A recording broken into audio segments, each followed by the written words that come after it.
Assalamualaikum warahmatullahi wabarakatuh. Perkenalkan, nama saya Fatah Azim Al-Kausar dari Universitas Singa Perbangsa Karawang, jurusan Ilmu Keolahragaan. Di sini saya akan mempresentasikan mata kuliah Ilmu Kepelatihan Dasar tentang flexibility dengan dosen pengampu Deden Akbar Izzuddin, SPD, MPD, ILP. Yang materi pertama itu tentang flexibility atau fleksibilitas adalah sebuah komponen biomotorik yang merupakan salah satu unsur terpenting di dalam sebuah rangka pembinaan olahraga prestasi. Maka dari itulah kualitas flexibility atau fleksibilitas seorang sangat berpengaruh terhadap komponen-komponen dasar biomotorik lainnya. Flexibility mencakup dua hal yang sangat berhubungan satu dengan lainnya, yaitu kelentukan dan kelenturan. Flexibility juga mempunyai beberapa tingkatan sesuai dengan faktor usia, sehingga dapat mempengaruhi kelentukan dan kelenturan tersebut. Flexibility biasanya juga diartikan sebagai kemampuan bagian tubuh manusia seperti persendian, ligamen, tendon dalam melaksanakan berbagai aktivitas gerak. Prinsip-prinsip yang mempengaruhi flexibility. Yang pertama itu harus didahului dengan melakukan pemanasan dalam bentuk seperti jogging, lari tempat, dan skipping supaya suhu tubuh menjadi naik.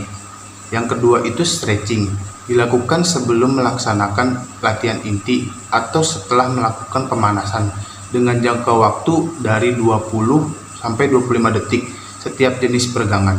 Sedangkan dalam melakukan peregangan dalam latihan inti cooling down membutuhkan jangka waktu sekitar 10-15 detik di setiap jenis peregangan.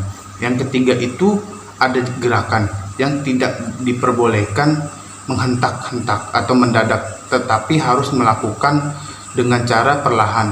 Dan setelah itu ada rasa sakit sedikit tidak nyaman berada di area otot dan harus ditahan selama waktu yang tidak ditentukan.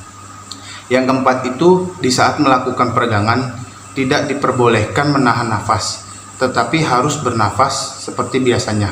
Yang kelima itu peregangan yang harus dimulai dari kelompok-kelompok otot besar terlebih dahulu, kemudian melakukannya lagi dari otot kecil. Metode latihan flexibility. Yang pertama, peregangan balistik.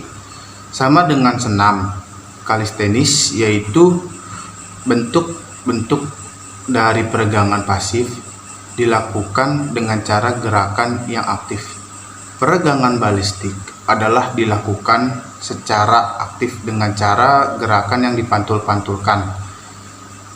Dua, peregangan statis, gerakan peregangan pada otot-otot yang dilakukan secara perlahan-lahan sehingga terjadi ketegangan dan mencapai rasa nyeri atau rasa tidak nyaman pada otot. Sasaran pada peregangan statis adalah untuk meningkatkan dan memelihara kelenturan otot-otot yang diregangkan. Yang ketiga ada peregangan dinamis, gerakan yang dilakukan dengan melihatkan otot-otot dan persendian. Sasaran dari peregangan dinamis adalah untuk memelihara dan meningkatkan kelenturan persendian, tendon, ligamen, dan otot. Yang keempat ada peregangan dibantu pasangan atau bisa dibilang propioneus muscular facilities.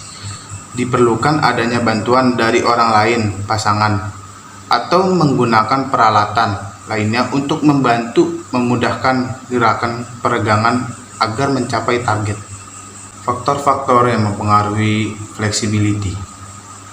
Yang pertama itu ada elastisitas otot, yang kedua itu ada tendon dan ligamen, yang ketiga itu susunan beberapa tulang, yang keempat itu bentuk-bentuk persendian, yang kelima itu suhu atau temperatur tubuh, yang keenam itu umur, yang ketujuh itu jenis kelamin, yang kedelapan itu bioritme. Macam-macam flexibility. Satu, flexibility statis ditentukan oleh ukuran dari luas jarak, range of motion, satu persendian atau terdiri dari beberapa persendian. Pada flexibility, yang statis, posisi badan tetap dalam keadaan diam, tidak melakukan aktivitas gerak. Sebagai contoh adalah mencium lutut. Yang kedua, flexibility dinamis adalah kemampuan seorang dalam melakukan aktivitas gerak dengan speed yang tinggi. Sebagai contoh, flexibility dinamis dapat dilihat pada cabang olahraga senam perlombaan.